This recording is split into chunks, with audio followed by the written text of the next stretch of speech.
el árbol de cerezo y el silbido mágico.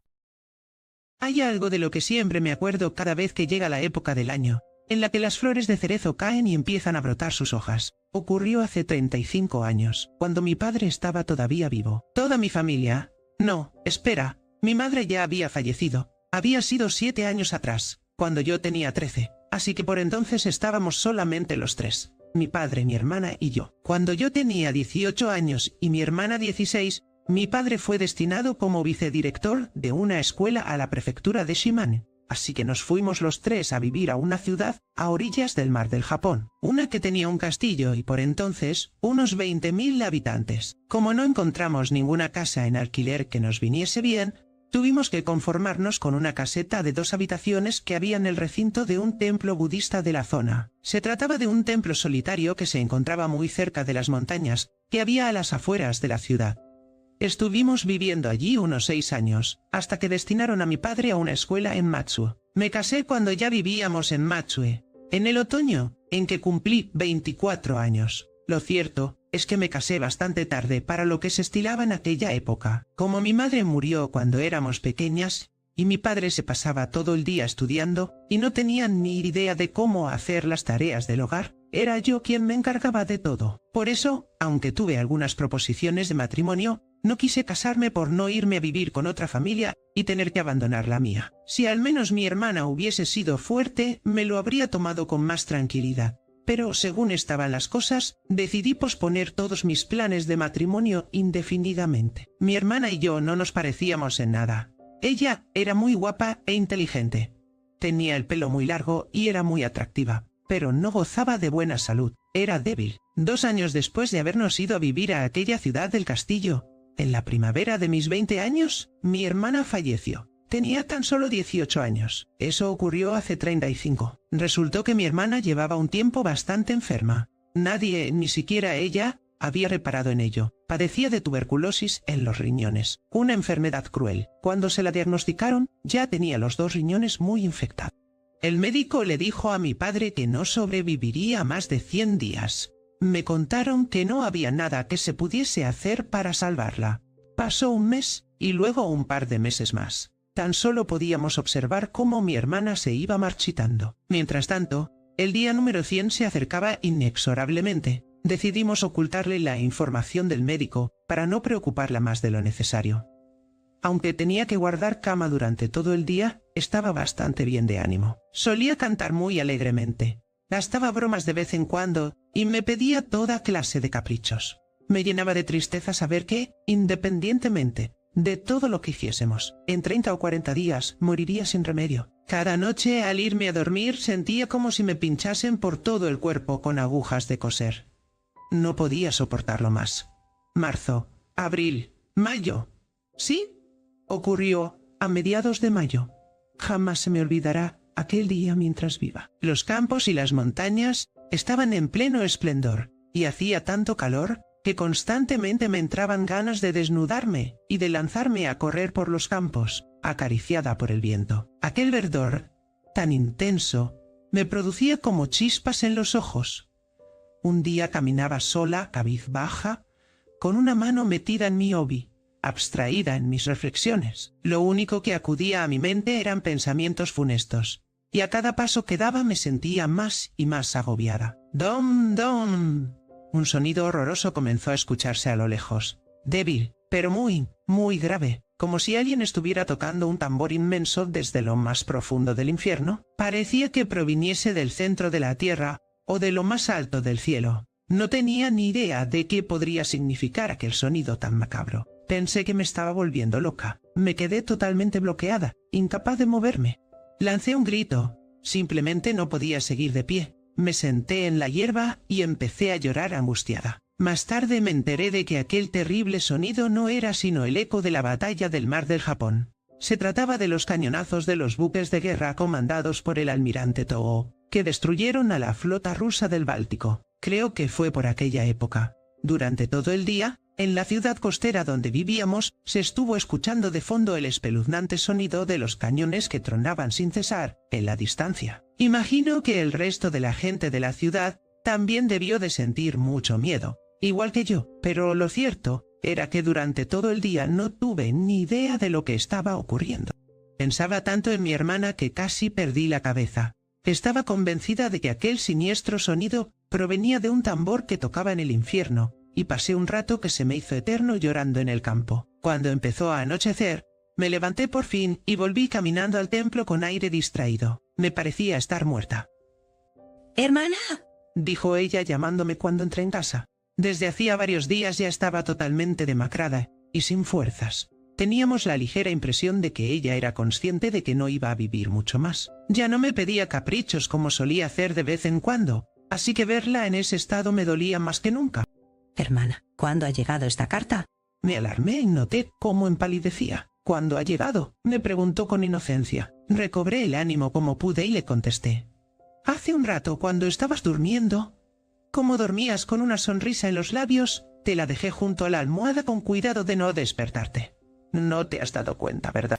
—No, no me había dado cuenta —me contestó con una blanca sonrisa que iluminaba la penumbra de la habitación al anochecer. —Acabo de leerla. ¡Qué curioso! Es de alguien que no conozco.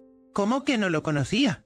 Yo sabía quién era el remitente. Un hombre llamado M.T. Bueno, en realidad nunca lo había visto, pero sabía quién era. 5 o 6 días antes, cuando estaba ordenando la cómoda de mi hermana, encontré un montón de cartas atadas con un lazo verde escondidas en el fondo de un cajón. Sabía que no era lo correcto, pero desaté el lazo y las leí.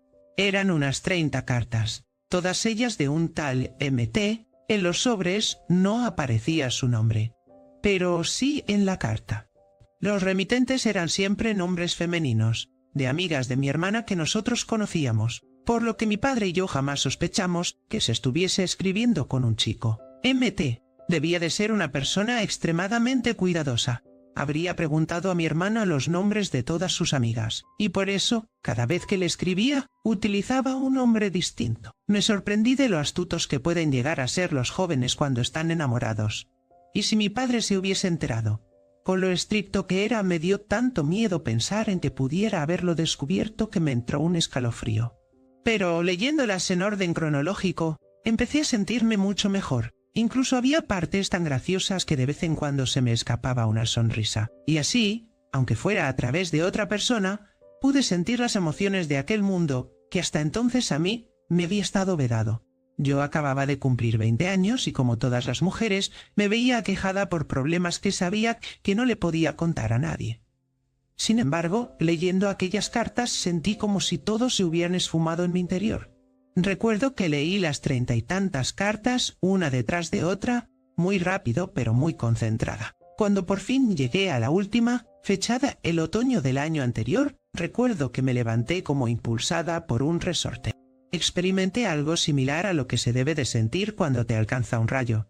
Me quedé petrificada, tanto que casi me caí de espaldas. En aquella última carta descubrí con horror que la relación de mi hermana con ese chico no había sido solo sentimental, sino que estaba mucho más avanzada, de manera sucia.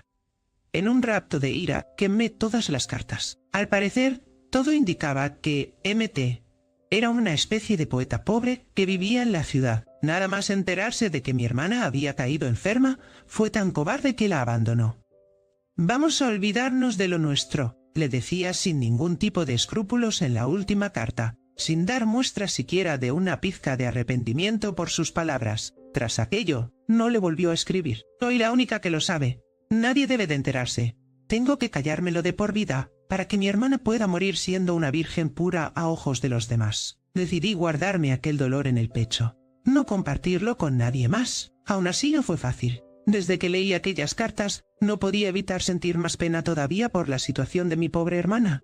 Me venían a la mente imágenes extrañas que me partían el corazón y que me llenaban de amargura.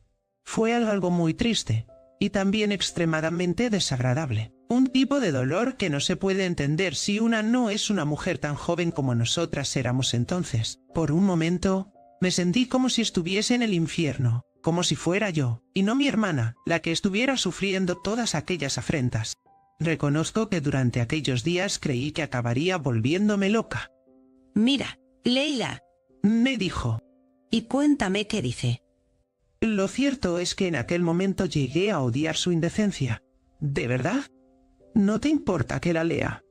Le pregunté en voz baja. Cogí la carta con las manos temblorosas. Me temblaban tanto que por poco pierdo la compostura. Sin haberla abierto, ya sabía lo que contenía la carta, pero tenía que leerla disimulando como si no supiese nada. La leí en voz alta, casi sin mirarla. Se podía leer lo siguiente. Hoy te escribo para pedirte perdón. La razón por la que no te he vuelto a escribir hasta hoy ha sido básicamente por mi falta de confianza en mí mismo. Soy pobre, y me temo que algo inútil también, y por más vueltas que le doy, he descubierto que no tengo ninguna forma de poder ayudarte en tu situación. Últimamente, me he sentido muy decepcionado conmigo mismo.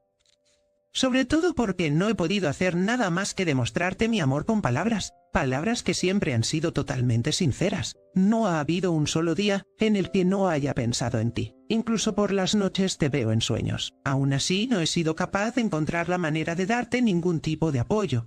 Fue por eso que decidí pedirte que lo dejáramos, por todo el dolor que sentía. Conforme tu salud empeoraba, mi amor por ti se hacía más profundo y me resultaba más difícil acercarme a ti. Espero que entiendas lo que hice. No pienses que todo esto no son más que excusas. De ninguna manera lo son. En un principio, pensé que era la manera correcta de acarrear con la responsabilidad que todo esto conlleva. Pero estaba equivocado. Fue un error tremendo. Te pido perdón de todo corazón. Quise que me vieses como alguien perfecto, y eso no hacía más que frustrarme. Me siento impotente y triste ante la idea de no poder hacer nada más por ti, por lo que, al menos, intento regalarte estas palabras llenas de sinceridad.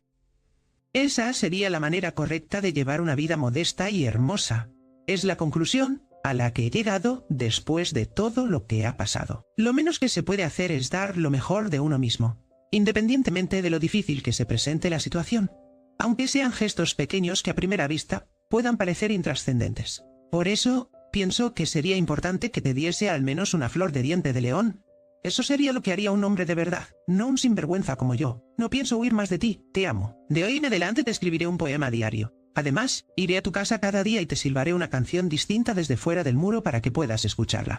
Espérame mañana a las 6 de la tarde. Empezaré silbando la melodía de Gunkan Mechi. Se me da bien silbar, ya verás. Es lo menos que puedo hacer por ti en estos momentos. Pero no te rías. Bueno, sí, ríete. Quiero que te alegres y que estés feliz. Seguro que Dios nos está cuidando a los dos desde algún lugar. Estoy seguro. Tú y yo somos sus favoritos. Espero que algún día podamos casarnos y celebrar una bonita ceremonia. Esperando estuve a que floreciesen las flores de melocotón. Este año por fin lo hicieron. Me dijeron que blancas serían, pero rojas resultaron ser. Quiero que sepas que estoy estudiando mucho. Todo saldrá bien. Hasta mañana, MT. Hermana, lo sé todo, murmuró ella. Me la escribiste tú, ¿verdad? Gracias. Eres muy buena. Quise romper la carta en 1000 pedazos y arrancarme el cabello de la vergüenza que me entró al escucharla. ¿Existe forma en el mundo de expresar cómo me sentía en aquel momento? Temblaba tanto que no podía estar de pie, ni tampoco sentada. Sí, fui yo quien escribió aquella maldita carta. No era capaz de seguir viendo sufrir a mi hermana. Tenía pensado escribirle todos los días, imitando la caligrafía de MT. Me esforzaría al máximo para escribirle un poema diario, e incluso saldría a silbarle cada tarde a las 6 desde el muro de la casa, así hasta el día que muriese. ¡Qué vergüenza! Llegué incluso a escribirle aquel ridículo poema. Estaba tan desesperada que no supe qué responderle. No te preocupes, hermana. No pasa nada, me dijo sonriendo ella, con absoluta serenidad. Has visto las cartas que estaban atadas con el lazo verde, ¿verdad? Son todas de mentira. Como me sentía tan sola, empecé a escribirme a mí misma. Empecé hace 2 otoños. No te rías de mí, por favor. La adolescencia es una etapa muy complicada. Fue algo de lo que me di cuenta al caer enferma. Qué tonta había sido escribiéndome a mí misma.